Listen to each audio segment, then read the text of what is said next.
Hallå och välkommen, as we say in Sweden, to the Nordic Takedown podcast, episode 57, take 2.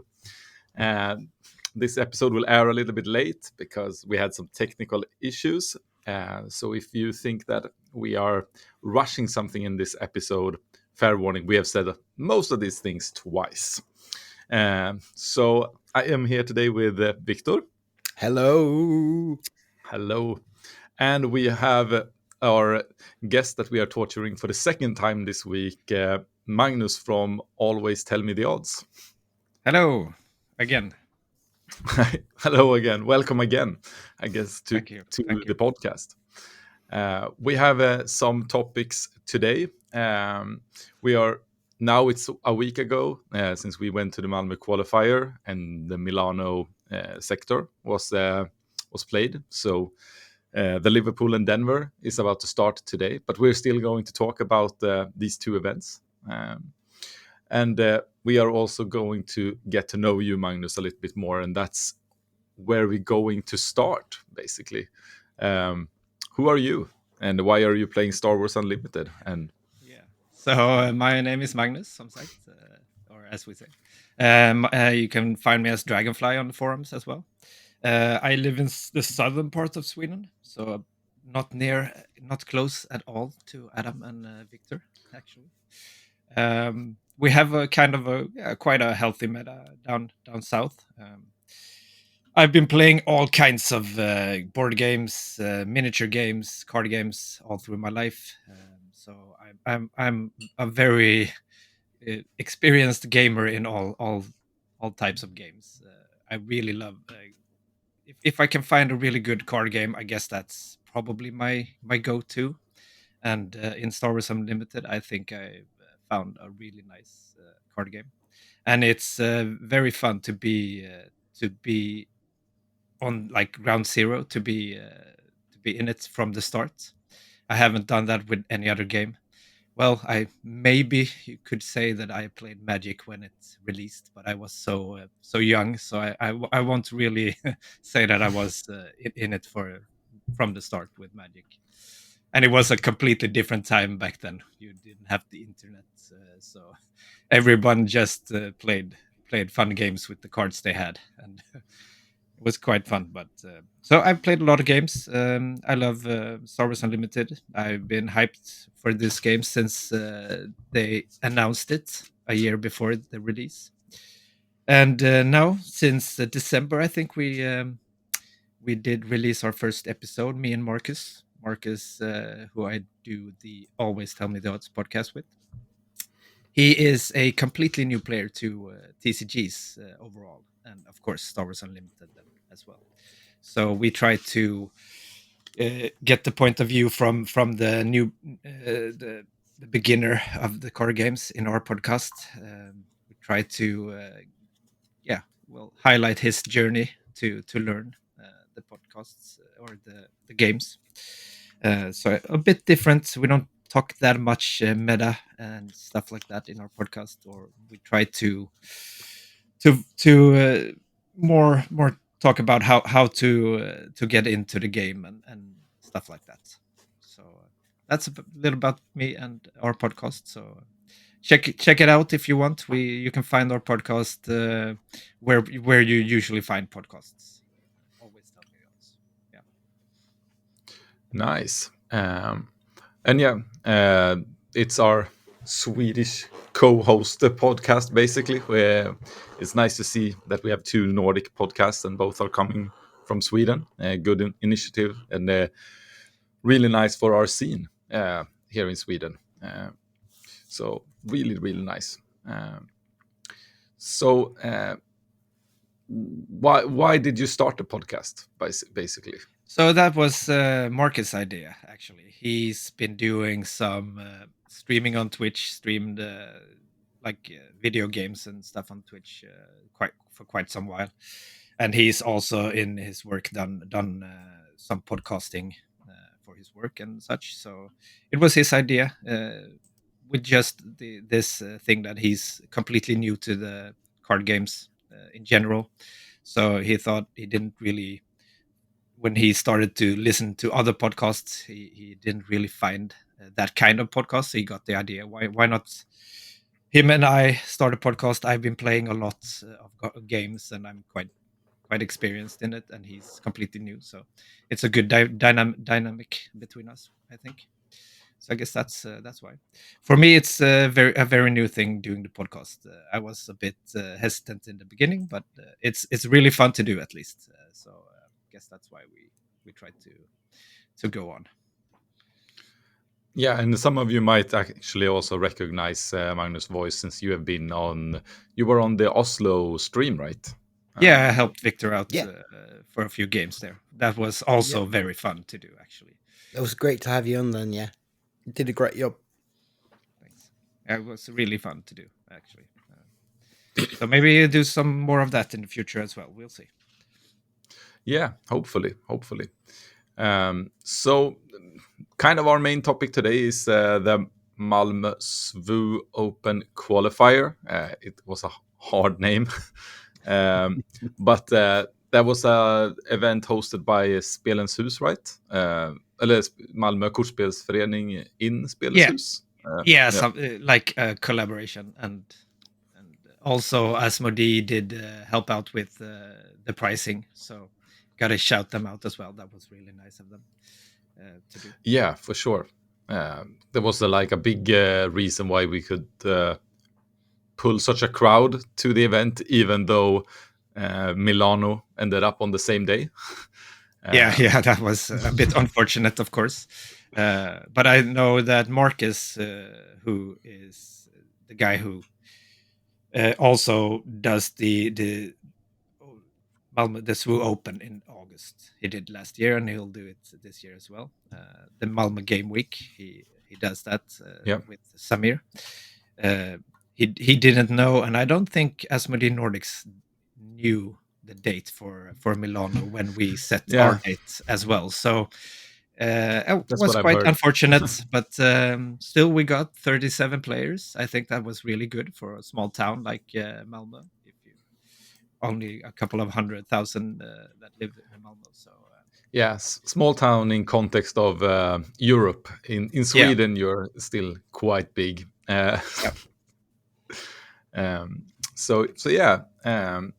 What you and I played it, Victor. You casted it. We are going to talk a little about the casting part in a bit.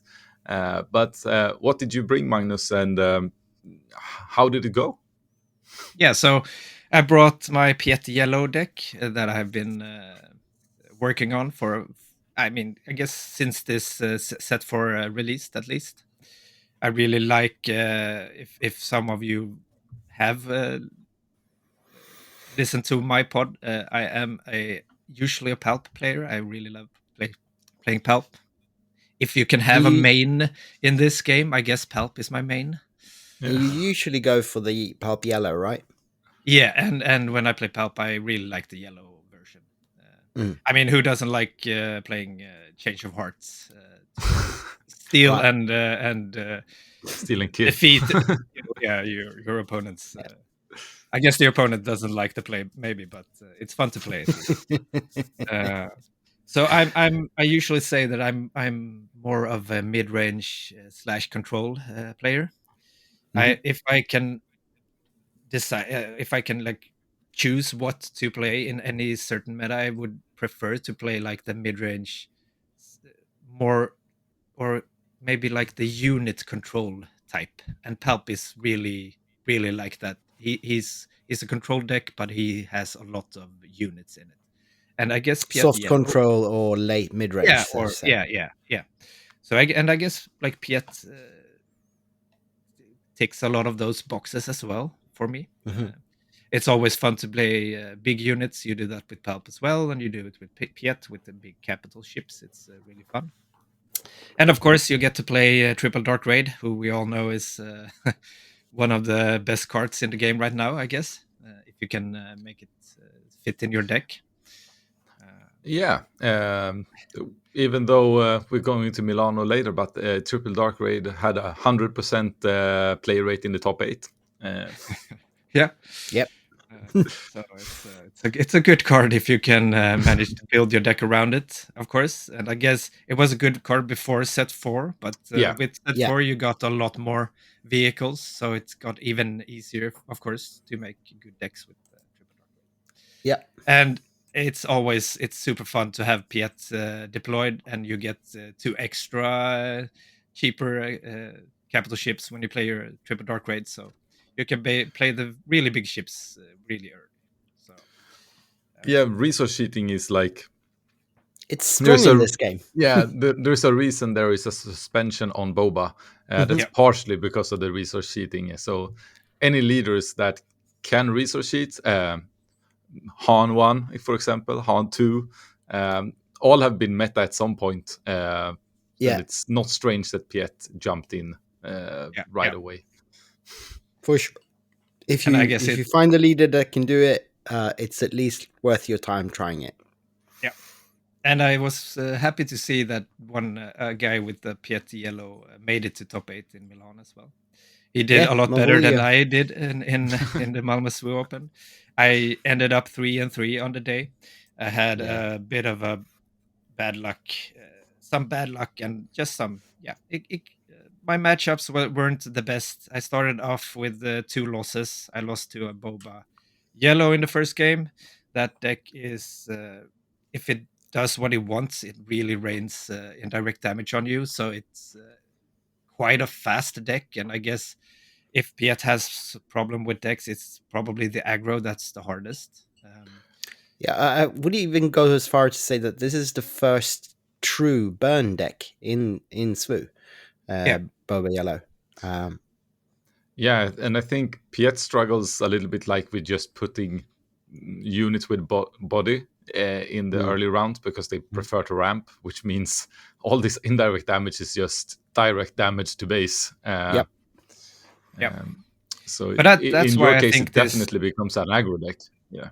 Yeah, and I think this version of Piet, my version and the version from Milano wasn't that far apart.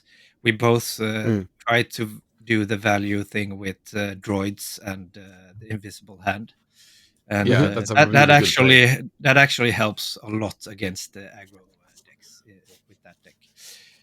But I did lose that game 2-0. I had in one of the games, I've talked about this on my own podcast. I did do a Triple Dark Raid that missed completely with us.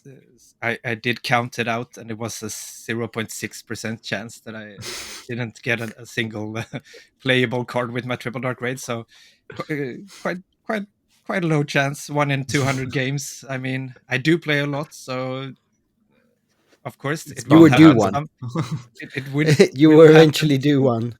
You will. It's unfortunate that it happens on the tournament and not when you practice, but that happens sometimes. And so my game 2, as I also say that my nemesis in this game is usually Sabine. All the decks I play, I don't. I mean, in set 1, I did play Boba a fair bit, and Boba didn't have a problem with Sabine.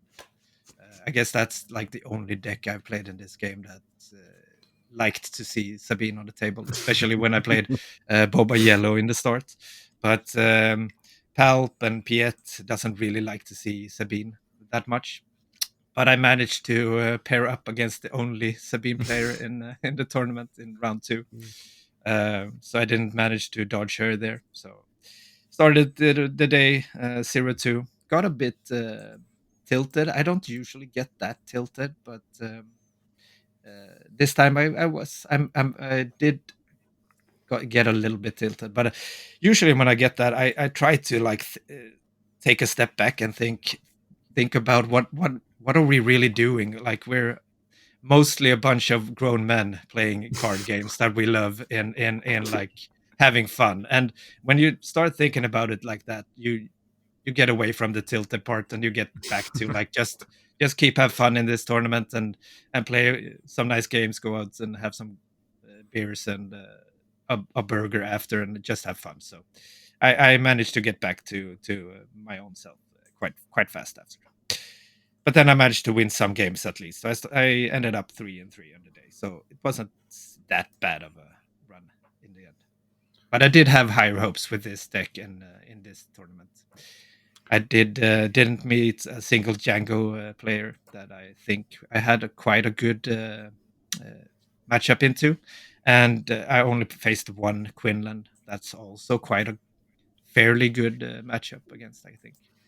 Two And decks I that thought, was yeah, and that was quite a big portion of the meta. Django and Quinlan. I think yeah, Django, Quinlan, and Piet was the most represented decks. So yep. uh, And I think I was the only Piet yellow though. I think yeah, Piet's blue was the main part of the Piets played. I think so too. Yeah. Yeah. But it was a very fun tournament to play. Extremely well organized, and I gotta get a shout out to Matthias, who was the head judge for the tournament as well. He did a great job. Everything flowed through the day. We didn't have any. I don't think we had any problems at all, actually. No, but I know there was like quite a few judge calls, small judge Yeah, calls, so he got to really do some work. He didn't just have to watch. yeah, I know we had a new player from England coming, Specky, that is joining Star Wars from Lorcana, or co-joining both. And he said that he used the judge quite a bit because there was these small things that. Well, there was his first Star Wars tournament, so not strange at all that he didn't have everything.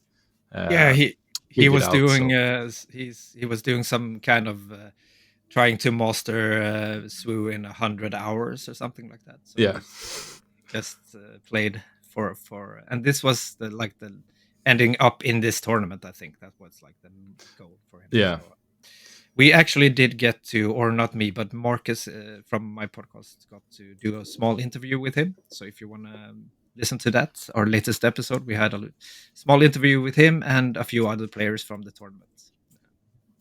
So. Yeah. He did end up going 2-4, so he did win some games. Even won a game of the Sabine player you talked about, Mikael Bondesson, McMike, who's quite experienced Sabine player. So that was really good. Who ended up 5-1 in the end, Yep. second place in Swiss. Only losing to yeah. So yeah, I think that's a good record for him. It's a new, for sure, totally new to the game, and I mean he played Luke ECL. Luke ECL, yeah. New Luke ECL, not old. Yeah.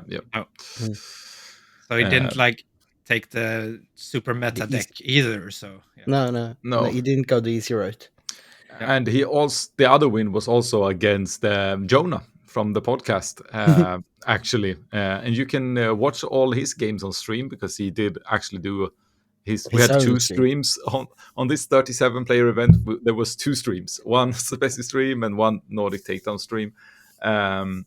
So you can see the games there, and you can see Jonah falling versus a guy who's been playing in 4 days, and Jonah, who has been playing since start of set one. It's very fun that you can see that can happen in many games. Like if you play let's say like a StarCraft computer game, you will never beat someone after 4 days that has played for over a year. that just hasn't happened. But here you can. I think an important caveat, though, Spezi is a very experienced card gamer. He knows, like, Star Wars Unlimited has a lot of its own mechanics, and it does definitely take its own spin on the card game genre, but in the same time, it's also a card game. And much of the knowledge you have from other card games will translate fairly well into Star Wars Unlimited. You can see that with the very top players. Almost none of them are actually new to card games. Most of them have been quite proficient players in other games. Yeah, unless there is a new Wonder Kid coming up. So. Yeah. Like Jonah. Jonah is kind of young, and I think it's his first card game. Yeah, that's true. Yeah, I think so, yeah. But when I was talking Wonder Kids, I was talking about 14-year-olds. But yeah, Jonah might look a little bit like a 14. No. I actually did My two kids, I play with them at home mostly. They're 8 and 10, but my oldest actually joined me for our last pre-release for this set, and he actually went to 3-2 and got a fourth place in a 16 person pre-release. So maybe I'll make him the next wonder kid in this game. Yeah. He's only 10, so he has a few years to learn the game. Yeah, a few years to grow, and then like all his results gonna be impressive all the way like down to, like 7 years from now. So it's a good start. Yeah, it's a good start. So I was also at the event. Well, we can say Jonah was playing. He ended up 3-3 as well, I think, or was it 2-4? Yeah, 3-3. Started 1-4 and ended up 3-3. He did. I, on the other hand, did a little better. Slightly better. I went with Quinlan Tarkentown. Jonah took Cad Bane Blue, if anyone wonders. We were starting the prep for the tournament, hoping to maybe play something together, but Jonah doesn't have the same card pool, and I've never really gotten Cad Bane to work for me, so that was not an option. So the first thing we had to do before it was to we felt like we needed to have matchups into Django. Cad Bane Blue, he felt like was a very winning matchup into Django. And I felt that Quinlan Tarkentown had like fighting chance around the 50-50. And if you're skilled, you can edge out some few percentages. Yeah. That was basically the thought process going through the before the tournament. I started up against facing a Django in round 1. 1-2-0 in round 2. Next Django, probably Sweden's best Django player, or at least one of them. Piotr. Definitely one of the best players. Period. Fortep or Piotr isn't a purist of any kind. He plays everything. Yeah, but his best results have been with Boba ECL in the beginning, and now here with Django. He went to the PQ finals in Sweden, in Stockholm, where I won versus him, of course. And now here he played it again. He also went to the final. But so it was a round 2 against him, which is not like your favorite round 2 matchup versus the strongest deck in the meta. He smashed me 2-0. Then I got to play Han 2 Blue, Emil. 1-2-0. It was apparently a good matchup for me. I'd say it probably was. Yeah, he went 4-2 on the day, got 9th, and lost to 2 Quinlans, both who made the top cut. No, I think his Han 2's ability is counter to Quinlan's ability. Yeah. It doesn't really work into it. I felt like it could, like the first play, you kind of kill with Tarkentown probably, but after that you can at least play above curve all the time. So you. But the pings are going to get so much stronger. Round, But yes, it wasn't a good matchup for him. I didn't know it before. I did not practice against Han 2 Blue. That was set 2 meta. Yeah. So that was that. Then I got up paired against one of the Piet Blues. 2-1 against him. He ended up 8th in Swiss after that. There were only accomplished 4-2 player. Sebastian, I think, Danish player, statuary. Really good. And then after that, my last round was a down pair against Asaj. Asaj is blue, so I think it was Asaj red. Maybe Asaj Tarkentown, because she pings. And that was against a new guy from Norway that had gone down with Jonah. The Moose something, which is Mega News. Yeah, Mega News. And his name was Brage as well. Really nice guy. Started late in set 3, I think. Played this game. Had played some Hearthstone and stuff before. So he was really hyped about the game and really satisfied with the event. And in the last round, I got my 3rd Django, but we decided to draw the match because that would take us both to the top cut. It was a 37-player tournament, which meant that because it's 6 rounds and top 8, there was like impossible to not make a top cut on 4-1-1. We'll see, like in bigger tournaments, which is closer to top 64, you're probably not going to be able to do that. You're going to have to do 5-1 or 4 victories into 2 draws or something. But good for me. Didn't have try to that out. The new intentional draw. Yeah, I didn't hate it. Like it was not. I would probably hate it if I was a 4-1 player coming into the. No, sorry, a 3-2 player coming into the last round, hoping to get that 4-2 spot, because we denied a lot of people 4-2 spots. There was basically only 2 chances, became 1. So I can see why people don't like it. Personally, I liked just having the rest that you got from having a draw, that you could like, because the venue was pretty nice. You could sit and chill in a sofa. You didn't have to. It wasn't an uncomfortable place to chill. So we'll see. I think maybe it's not the perfect system when you're just above 32, but on the other hand, the last system we had was not perfect either. For sure not. So No. I think it's fine. I would say, even though I see why people don't necessarily love it. But then I got my top cut run. It was fun to get 3 different decks basically. I started off with Boba Yellow, which is a really good matchup for Quinlan in general. We play a lot of 3/5s, and like I even have Grogu in my deck, so I can take a lot of indirect damage on my units. The game is on stream, so I'm not going to talk too much about it. If you want to watch it, you can see Viktor and I think it was Pontus at that time. No, that was Alan. me and Alan. Yeah. Me and Kamalisk Alan, Norwegian player. Commentating that one. It's actually like you get to follow my run to the final basically on those games, and there is a lot of interesting games. I would say a lot of like small misplays and outplays, and like it's not only clean the game, so it's actually like relatable for everyone. You can see like sometimes it's very hard to make the right decision. And it's a lot easier sometimes when you sit there and just do that.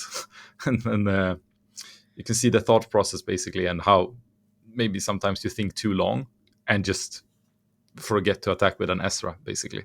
Yeah, that's a thing that can happen. Yeah.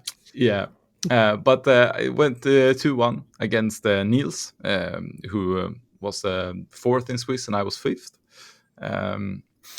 Then who played the Boba Yellow very well, in my opinion. I think I heard he only had 1 Devastator in the deck afterwards. I'm not sure, because I think he only owned 1, something like that. Could be.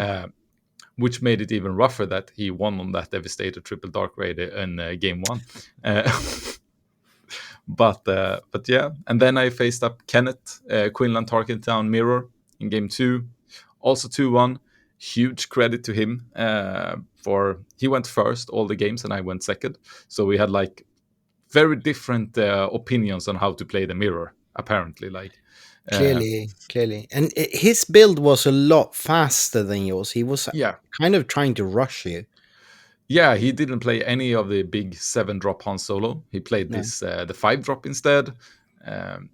Only 1, I think, of the big Millennium Falcon, at least in the main board. Was it open deck list in top 8? Did you get to see his deck? Yeah, okay. Yeah. So it was quite a bit different from your deck then? Yeah, there was quite a few cards. He had the Rebel package, if I remember correctly. Yeah, maybe something of it. And he also, I think, ran Bamboozle, which I didn't. He did. I seem to recall that.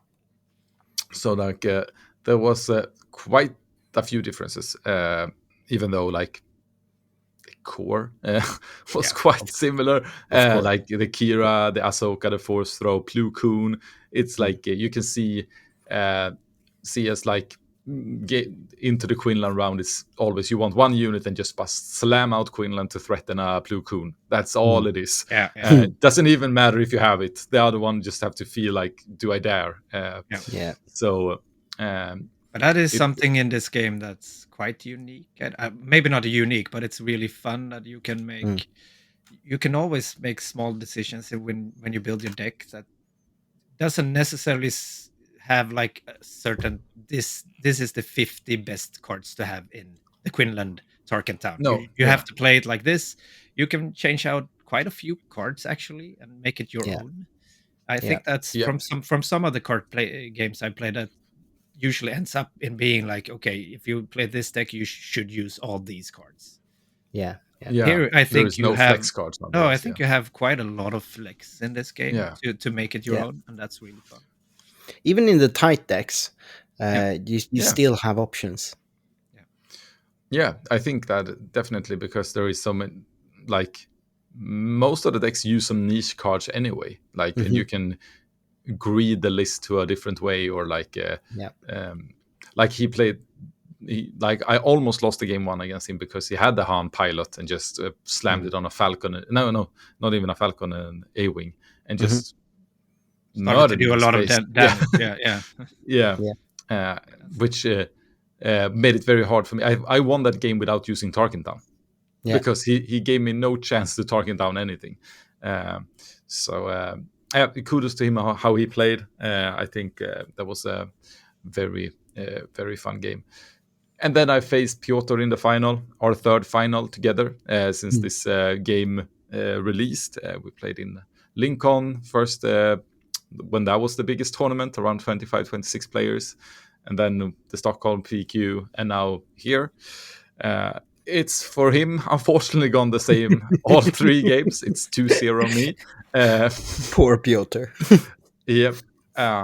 But we have a new chance on next week in the Cantina Brawl in Skövde to see if we. I think there's going to be a lot of competition of those spots. It's not not a guaranteed that we both make it even that far, and then of course being like we've always been lucky to end up on different sides of the bracket as well, because that's not something you plan. Unfortunately for him, in this tournament he actually won a game against you as well. But he won the wrong game. So he won a full match. But he won the one in Swiss, and you won the final. So unfortunately, in the final, it was interesting. Like that first game, looked so much like Piotr was going to take it. He had such a strong start, and we were really thinking that he was sailing towards that win until he just wasn't, and you took it. He was like, when I stabilized the board, I think I had around 18 or 20 damage on my base, and he had 0. No, it really looked like he was just sailing to it, and then he just ran out of steam. He had like he had the Ruthless Raiders on hand as well, so there was like a time limit. But I main decked 1 Commandeer, which I drew in that game. So he just on 6 resources played 1 Ruthless Raider. I got to just hit his base for a bunch of damage, then commandeer the Ruthless Raider, put it up, put 4 more, and then just end him the round after, because he could not do more than just play a Ruthless Raider, basically. Lucky that I drew the one and only card that could save me in that game, basically. And game 2 was not that close, I think. No, that was much more of a like the Quinlan game plan into Django that you managed to just do what you wanted to do. I was a bit lucky. He only started with a 2-drop. For example, he couldn't go with a 1-drop, so I actually got to ping the first thing and like. So yeah, that was basically that. The price for going first was, if anyone wonders, it was 2 GTL boxes, 1 Shadow, 1 Twilight, and 1 Spark box. So 5 boxes plus. That's pretty hefty for a 37-player tournament. You got some Carbonite boosters as well, right? Yeah, 1 Carbonite booster. because they splitted it on the top four. Everyone in the top four got one booster each. And I got a free ticket into the Malmö SWU game event. I was actually talking to the winner of the sector, and I wrote that I won this box, and he's like, "Yeah, I won 4." Yeah. For winning the event. Yeah. Obviously, he got flight and a lot of other promos, so it's worth a lot more. But it was actually kind of funny, getting more boxes here than he. So yeah, and you, Victor, you were casting the event. I was. How was it? Which guests did you have? And I had a bunch of guests, mainly our own crew. Tentatively called the Moose Pack. So I was casting with Pontus, with obviously Gustav helped me out a lot. He was a really solid help throughout the whole thing. Pontus also helped out more or less throughout the whole thing. He started out the morning being on Milan watch, so he just kept an eye on Milano for us and then just reported back, and then he jumped in the later parts of the Swiss rounds to cover and help me commentate. And then for the top cut, obviously Jason, of course, he was there commentating a few games every now and then. And then for the top cut, I had Alan Kamalisk from the runner-up from the Oslo PQ, who ran the OB Blue. He was... I did this deck tech with him back then, and I really liked the way I vibed with him when we talked. So I asked him to help me out with the commentating. It was a lot of fun. The guy is just he has a very keen eye to how cards work, and he sort of can break down that very. He can put into words as well, like his ideas on how cards work, and the man can talk. Like he has a good set of jaws on him, so he can really do this it was just excellent doing it with him. And then me and Jason did the final. It was a lot of fun. I had a great time as always. We did have some technical issues with that first game. The laptop, I believe it was the laptop that we borrowed that went into sleeper mode, mode, and we couldn't get a hold of the password to open it until the very end of the round. So we pretty much missed out on that whole first game, but we recasted Species a game, well, not all of it, but a lot of it, when he beat McMike, and it was fun to watch. That was like a cool save actually, to make that first round something. So we got something for first round as well. And that's the second time in a row I have to sort of just cold talk through technical issues for half an hour or so. But Jason is also really good to have on hand for that. So we managed pretty well to just blabber about and get that covered. Both Jason and Alan are two guys who knows how to talk. Yeah, it's very handy in those situations. So we just kept going, and then having Pontus giving us updates from Milano throughout the night was really good. So we could also follow the contingent of Scandinavian or Nordic players in the end, because we actually did get a hold of some through chat in the stream. We could identify a couple of Finnish players as well that were doing quite all right for quite a bit of the tournament, the day one tournament. So we followed all the Nordic players and kept updating everyone that watching on that, because even if you do watch the stream for the Milan parallel to ours or whatever you wanted to do, they wouldn't talk about the Scandinavian players at all. So we kept doing that instead and kept, helping people follow along what our Scandinavian contingent was doing. It was quite good for quite a while. We'll get more on that when we actually get to Milan. And then we had a good time watching the games. There were some really like unlike Milan, this meta was quite varied. We had a lot of different decks. A lot of the new leaders did pop up. We got to see Piet. We got to see Boba, the new Boba deck, like we talked about. Of course, Django. We had one Django Tango. Yeah. Then we avoided more. Yeah, It was I possible actually, with another. yeah, for the semi-finals, we had a Django Tango and a Quinlan. What did we call that? You had Twinlan. a good, Twinland. Yeah, you Yeah, had a good name. Twinlan. Yeah, we had a good name for it. I would have preferred the Yango Tango because I think that's much more flashy. Like there's so much things, there's so many moving parts to that.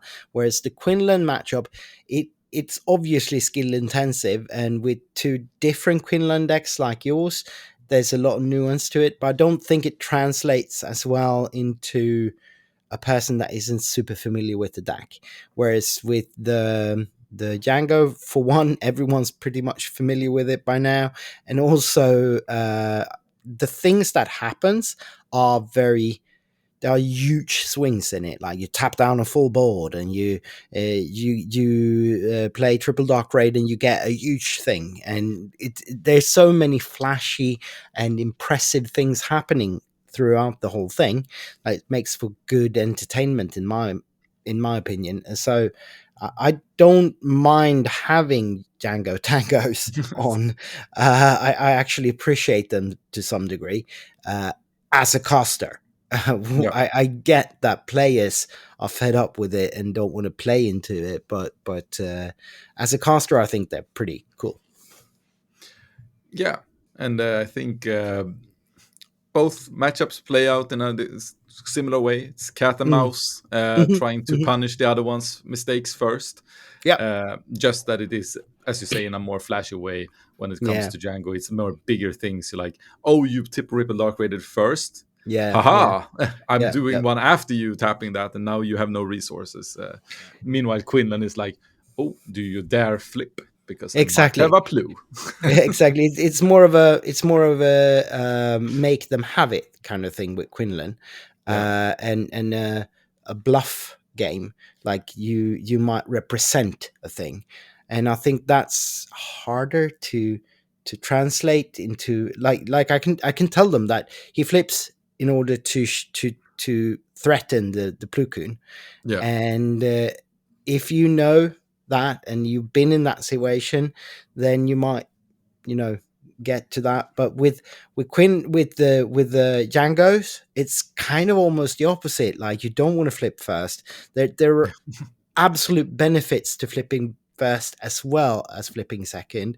And if you get tapped down when you flip out, you're still out, so you can flip the whole board. And like that, there's less of a mind game and more of a card game, if you will. So yeah, but enough defending Yango. It's because that's not why I'm here. I've just I really like the meta. I really had a lot of the things that I thought we were going to see a lot of that weekend did show up in the Malmö stream, and not so much on the two other big streams. We were up against two monolith like competitions. Like, we did have the Milan game, which was by far the biggest tournament ever to be made into Star Wars Unlimited. 550, almost 545 players, something like that. Yeah. So it's this huge thing. And then later on in the evening, Atlanta day 2 out of 3 started with they had the second pod of their 6K, and then the finals of the 3v3. So just the very, very best North American players in one tournament.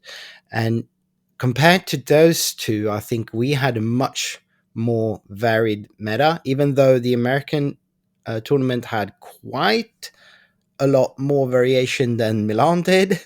I think like the Swedish meta was what I would have expected. We saw Boba the new Boba deck. We saw Quinlan do well. Both of those I had Piet, and all three of those decks were decks I assumed would be decent to even good into Django. And then they turned out to be. We saw Sabine do okay, which I thought she would. The thing that I missed in the Malmö was a good Han Han 1 player. I thought we would have a Han yellow deck do well as well, because I honestly still think that deck is amazing. I think even though it's slightly poor into Django, I think it has a lot of game into everything else in the field, and I don't think it is as challenged into Django as some will have it. I think it can. Sorry, I know for a fact we saw over and over again in Atlanta that Django Yellow can do Han Yellow can do really well into Django. That deck, if piloted correctly, can do very well into Django. It's just not a super favorable matchup for them. So yeah. Yeah, I think in the US, yes. In Europe, when everyone is playing the 1-drops, Han Yellow is just awful into Django. That's why I don't play it. That's why you didn't have your Han Yellow player in in Malmö. But also, we are a little bit of a smaller tournament, so it's always going to be missing something when you're only 37 players. Yeah. There was like 25% Djangos, but they at least didn't take all the top cut spots. Like there was Djangos a little bit in the bottom, mid, and the top. Just like the top cut for the Malmö was actually 2 Djangos, and then there were 2 Quinlins, and there were 2 Boba Yellows, and then there was 1 Piet Blue, and there was 1 Sabine. So that's very representative of what I thought we would see there, and I think people have been assuming that both Quinlan and Boba Yellow can be a counter to Django, and I think we saw that, and I think, like you said, yes, with the European more 1-drop heavy and more rush intensive Django build, of course, maybe Han Yellow is more unfavored, but on the other hand, Boba Yellow is even better Favored. into that. Yeah. He's even better into that because they just don't have the HP at all in that deck. There is no HP to put all that in. If they can get the burn on, they are actually fast. Like you said, Magnus, really, really fast. Yeah. I think that concludes the Malmö event. Big thanks to Marcus, not your co-host, No. Magnus, but Marcus from Malmö Game Week, who we had on the pod last summer before that event. He was the main reason this happened, even though there was a lot of other people helping on the side. So he also gets this shout out for hosting this event, and hopefully we will have more of these. We know that for fact it's going to be a Malmö Game Week in August, but even more of these events in the future. Yeah, I mean, for us, this event is the beginning of our streaming. Like, this is our OG stream thing. That the Malmö Game Week back in August was when I found my way into the podcast, and me and Jason was casting that. That's why it was so much fun for me and Jason to do this event as well. It's very much our back to the beginning. Yeah, that was fun to see. You started out playing in that event, right, Victor? Right, I did. You dropped and started to cast it instead. Yeah. That's nice. Yeah, that was we had like Victor had like sold himself in, like, if I don't make day 2 I could definitely cast, and we're like, cool, then we have a backup for when Jason misses the cut with Victor. So it was really good, and like it was a start, as you said. Like even Jonah started to stream more, and like everyone seems to really think that's a fun way. So that's going to be a continuation of the podcast on content making, like making streaming events. But yeah, Milano is the next topic. Like small numbers, a little bit over 26% of the meta was Django. 63 of the top 80 was Django. 550 players, biggest as of now. We know that Liverpool is having roughly a little bit more than 400, so it's going to be the biggest European event. Yeah, Denver until might Lille. be bigger though. Yeah, Denver might be. I don't have the numbers, but the biggest European event until Lille, I would assume, it's going to be. So you were watching quite a bit of this event, right, Magnus? I did. What was your feeling like watching it, and like, was it something surprising or? I mean, I guess we all thought there would be a lot of Django players, and I get that from the players who went. It was the first tournament week of this set. It's hard to know what you should bring to an event like that, and when you have a deck like Django that is such a good deck and such a consistent deck, you know that you first day you have to go X and 2, and how many rounds did that end up being? Like 8 or 9? Nine rounds. 9 rounds. So you had to go 7 and 2 in the first day. Yeah. And then Or you you probably could, or 6 and 3 draws. Yeah. Oh, okay, yeah.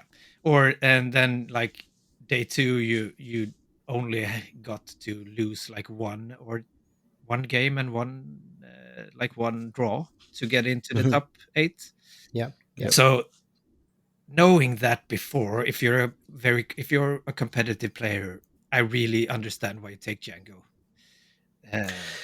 Yeah, because you knew beforehand how big the tournament was going to be. Not exactly how big, but you know it's going to be huge, and you don't know the meta, like you say, but in terms of what decks are going to show up, but you don't know the meta in terms of what kind of players are going to show up either.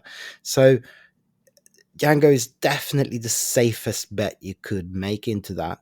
I think if you look at if you try to understand why Django was so dominant in Milano when it wasn't maybe as dominant in Atlanta, it's because of in Atlanta, such a huge portion of the player base that were playing in Atlanta was established beforehand. People knew so much more, had so much more information about who the players they were going to face were. So I think for Atlanta, it becomes much more of a I don't want to be on the best deck. I want to be on the deck that beats the best deck kind of thing, because that's even safer there. It's kind of like how you will see in Magic in the first rounds of qualifiers, you would have a lot of the best deck, and then as you move up the ladder, you're going to switch over to the deck that beats the best deck more and more and more. And I think that's what you see why there is a bit of a discrepancy here. Also, I got the Melee link for Denver, and they also turn out to be, at least for what's registered at Melee right now, they have 433 players registered right now. So both Milano of those still biggest. Yeah, it would seem. So I think that's a lot of the explanation for why Django was so incredibly large in Milano. Yeah, I mean that's people could like guess that it would be a lot of Djangos. So if you can like practice the mirror match and feel quite confident in the mirror match, I guess that's a good thing to go into big tournament like that, because I think you have a great chance of doing well with that mindset. So I guess that's part of how it went. I guess the only thing I didn't see a lot of, I don't know at all if there were any, but there were very few hard control decks, I think, in the Milano tournament. Yeah, hard control was not like in their own pie chart. In the pie chart diagram, that there was no hard control deck that got their own pie piece, so to speak. They were all lumped in with the others. The largest control of any form would have been Piet, and I think because they didn't discriminate between different bases for Piet, so 7.45% of the meta was Piet, and I think at least most of those would have been qualified as soft control or control, but not hard control actually. Oh. And then you had your favorite Palpatine as 4.36%, which also would probably not qualify as hard control, rather be soft control, even though it's even more controlly than Piet would be. Yeah, it depends if you go blue or yellow, I guess. But yeah, I think hard control has a awful state in the game because it's awful into Han Yellow. It is not good into Django, not good enough, at least. No. And then Quinlan now runs Ahsoka's, which means that they can go heavy on your hand. So you're not that good into Quinlan either, which was like a decent matchup before. And I think hard control might be a little bit, maybe they can be good into Piet, maybe. Yeah, like possibly. if you play the blue, but you also can be good to Sabine. Yeah, unless you're pulp, right? You're just going. Yeah, to get exactly. Yeah, but hard control. Yeah. Again, pulp isn't probably hard control. I would still classify pulp blue as hard control, and I wouldn't say that is good into Sabine. But like this mega hard control double blue style, that can work. But so I think they have a rough time. We'll see. We'll kind of see what happens here with Django. We can discuss the Django problem here as or welcome to the land of Djangos, because like we had a lot of them in Sweden, but field. even more here.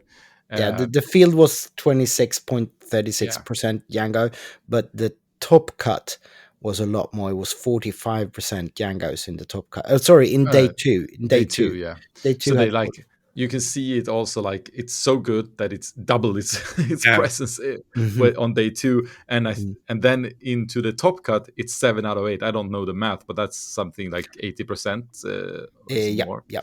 So it just doubles by every step, which means that like the European players, the ones who go into this event have known for a month about the event, probably planned for it. Some chooses the last few days to go, but most have been planning for this and practice for a month.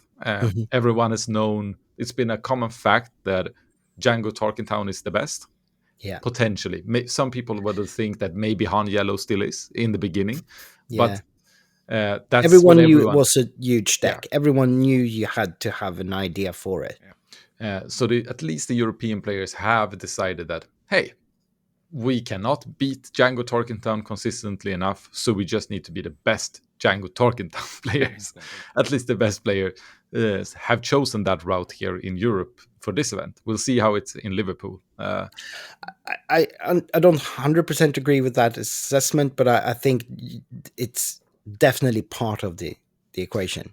Yeah. And I mean, if you compare with the boba problem we had, wasn't it like that when the PQ season started with the boba? I think there were like the first PQ were only bobas in top 8 or something like that as well, but then it went down a bit after. No, the one with only bobas in top 8 wasn't actually, that was before PQs. That was even before. That was since set one. That was set one. London tournament. The first really large British tournament was a all boba fair, but then for set 2, boba green wasn't even that huge in the beginning. It was Joshua Freeman Birch that brought that weird boba green deck the same weekend as Malmö Game Week, when the two Jacobs brought boba green as well, and they used boba ECL and quite two two boba green decks streamed and well publicized, doing very well the same weekend. That's kind of when boba green kicked off again. Before that was just boba yellow and Sabine. Then it turned into a boba green Fiesta, and then it turned into a boba red space and boba yellow space Fiesta to counter it a little bit. But it was just boba, basically. And why I think this is a bit worrisome is that, one, it's happened before. So people get tired of these things reoccurring, because we are a little more than 1 year in, but it's still third time in a year. And we are also deeper into the meta. So like it happening in set one, like Mhm. it's not Sure. that many leaders. So No. in set two, like okay, it's getting more, but now we're in set four, and Django gatekeeps. What is it, like 50 leaders? Yeah. Like Yeah. like there should be more options, Yeah. like Yeah. even more options, and Although still it happens. you could argue that this with set 4 release from now on, this is as Yeah, few. We will never have as few or fewer yeah, cards true. in the meta than we have now, because Yeah. going forward we'll have like 4 to 6 sets in the meta Yeah. all the Yes. time. All the So time. All the time. it could be that the developers are aware of this being a problem, but it might like solve itself Solve itself with with set next. 5 and set 6 really well. Yeah. Yeah. But that's really, if that is indeed the case, that is very sad. If they were aware of how dominant Django was going to be, I mean, well, okay, it's not as sad maybe as the fact that they weren't aware of it, because that means they're incompetent, and that's even worse, I guess. But seeing Django being this dominant is a problem. No, how, even though I don't agree with Adam that Django is in a vacuum as unbeatable as some might think. I don't think the European players all agreed that they couldn't beat it consistently enough. I think a lot of them probably could beat it consistently. I think it's more along the lines of what Magnus said, that even though they can beat it consistently, it's a better shot at taking it, because it's so good into the full meta. And you don't know what the meta is going to be. If people would have known this was going to be the meta, I think more people would have brought the counter deck to Django, because I think even though you practice the mirror, it's always a bit of a chance you don't want to take. But that aside, it doesn't matter. It's a problem Yeah. either way.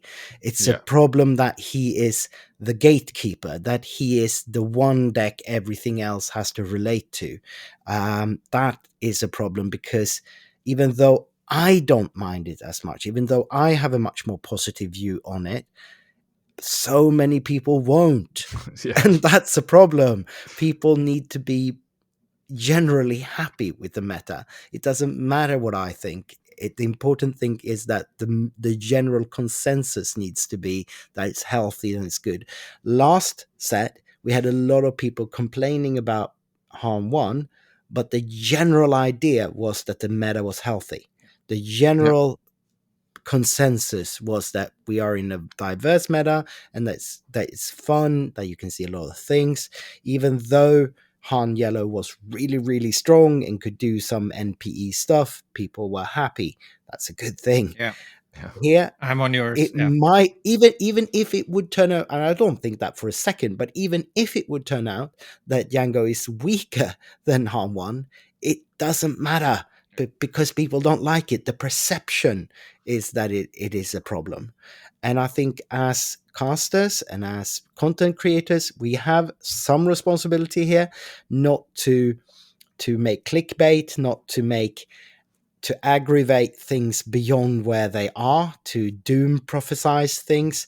It's our, if we want the game to be healthy, we need to be accurate, we need to be transparent, and we need to be uh, you know keep calm and carry on a little bit as well, because when we all get our uh, underwear tousled up, we can't really uh, we can't really transmit the accuracy that we need to. So we need to be a little bit on the sober side of things, in my opinion. Yeah, I'm on your side there. I think as well. It's a problem, and it's not only for the all the players that already play Star Wars Unlimited. If you look from the outside in, it's not good for a game that has like No. 7 out of 8 in top 8 is the same Mm. leader. That doesn't No. look like a game that's inviting to go into, because it's just one deck. Even if Yeah. it's Yeah. I'm on your side there, Victor. For me personally, it's not that big of a problem with Django this time. I'm not that.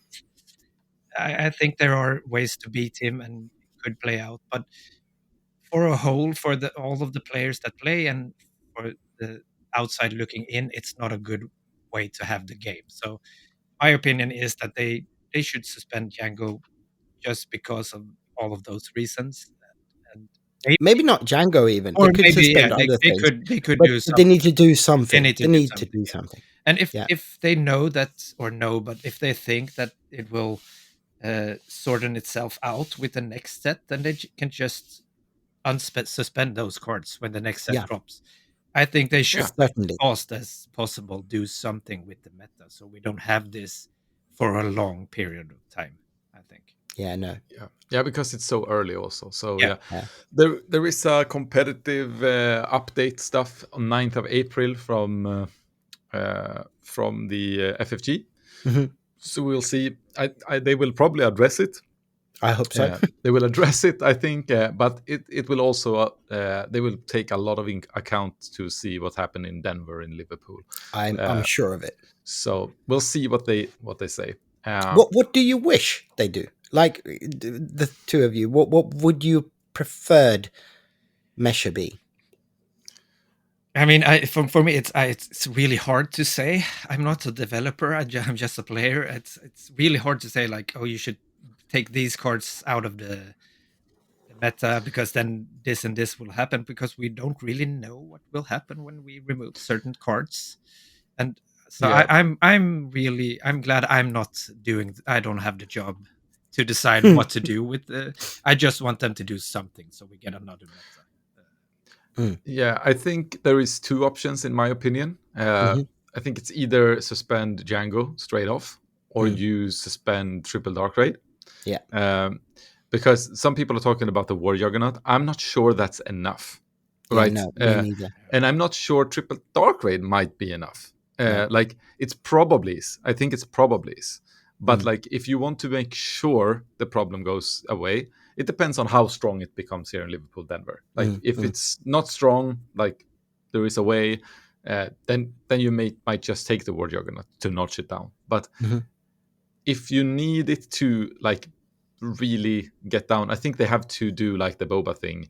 Just suspend it, then you know it's gone. Yeah. Then we'll see what happens basically. And there is a chance they can, if they are very afraid of Han or Quinlan takeover, you can do a tinker with those decks as well. Like Yeah. and say we have tested this. If Django is not here, then we need to address these things as well. I think if you remove Django and like let's say DJ, then you have to be very aware of that everyone in Europe is going to play a lot of control. That is just what's going to happen. And then you have to like think, is that what we want? So there is a lot of like, even though everyone hates DJ, but DJ is also the reason we don't have control mirrors in every stream. One of the reasons. Sabine will come back if you remove Han and Django. So, and I know a lot of people don't love Sabine either. So, no, yeah. I mean, I'm one of those that I don't like to play the aggro decks, but I do see that they need to be in the game because, as you say, they gatekeep a bit of what you can play, and as I don't think anyone wants to have a game with only hard control mirrors. Yeah, that's probably not a fun game. We want diversity, so we need all the levels, but that's the thing. I don't think anyone could say if you remove these and these cards, this will happen because we really don't know. I just hope they do something at least, so that they both show to the players that they're willing to try to fix. Yeah. Then what they do, that's up to them, I think. But at least show us that you're willing. You see that this is a problem. You want to change it. We'll do this, and don't. My fear is that on the 9th they come up and say, we know this is a problem, we're watching it, and we'll get back to you guys. That's my fear. That would be the worst. That would be the worst. That's not a good. I don't think that's good for the game if they do that. No, I think they need to do something because it gives people time to plan for the regionals. You don't want to have it happening like a week before the regionals. That would be very sad. but yeah, so we're in agreement there. Something has to be done. What is up to FFG? For sure. We need to not end the podcast yet, but we need to end it on a positive note, and that is that there is some lucky guy or a lucky Chad, what you would call it, that is running around with a Luke showcase right now. Luke one showcase. Person in the There's world. one person in the world, except maybe someone on the FFG head office that sits with the rest one that's printed. But that's the one guy. There was I don't know his name. I just saw the deck list on SWUDB, but he top 32'd in the Milano sector with Luke one, green, 30 HP base, I think. His nickname is Ganagnon or something like that. I don't know much about him outside of that, but there's a very happy person that sits on something that's probably worth a fortune. Yeah, I really like this approach from FFG there with this like challenge to if you're the best in the is it the top 32? Top 64. Top 64, you needed to go. You get a showcase because that, I mean, it's not going to affect the whole of the meta, but it gives some players like just, I'm gonna really try to play my favorite leader and try to get to top 64. I really like this. It's a nice. I think they could have even broaden it down a little bit, because top 64 you will never ever be able to go there with an Akbar, but so. They didn't even print Akbar showcases. For sure. They did not. There's some inside news because people have gotten a hold of it. Liverpool has a 19% Django share. Wow. I thought it was going to be higher than 20. that. I was guessing 20. I thought 25-ish. Yeah. But still a lot. But yeah. Let's say that 20 translates to 20% in the day 2. Yeah. Then then that's fine. Yeah. We'll see if it's like Milan and goes from 20 to 40, or is it 20 to 45? It's still, but yeah. So some more people, well, not more since it's 400 people, but a more larger percent of the meta is trying to counter it. Not that large of a part, but it's still, instead of you facing it one every 4th game in the beginning, you one every 5. Depending means that you might just get lucky and just see one. Yes. In the 9. If you start with some losses now. Yeah. All right. So thank you for joining us once again, Magnus, to do the same episode. I actually think this one might have been even better. Obviously, since we're airing it, I can say that. Now we just pray that the recording is on. It's uploading with percentage in my corner, at least. Mine as well. Oh, great! I was actually going to ask in the midstream, but it was like, I'm not breaking our game here. I'm just hoping everyone is recording. All right. Also, big thanks for you, Viktor, to redo this, and big thanks to me to find another another time to do this for free as we do it. But yeah, we will be back in shorter of days, I guess. Hopefully next Thursday. Hopefully next Thursday, yeah. We will be talking about both the stream, the 9th, the FFG stream, and we will be talking about the Denver and the Liverpool regional sectors. Sectors, yeah. Sectors, yeah. So it'll be a stacked episode as well. Great. Until then, of course, the last shout out, go and watch the Always Tell Me the Old podcast. We will have the description in the links and description in the doobly-doos. Thank you. Right. May the force be with you guys. Bye. Bye-bye.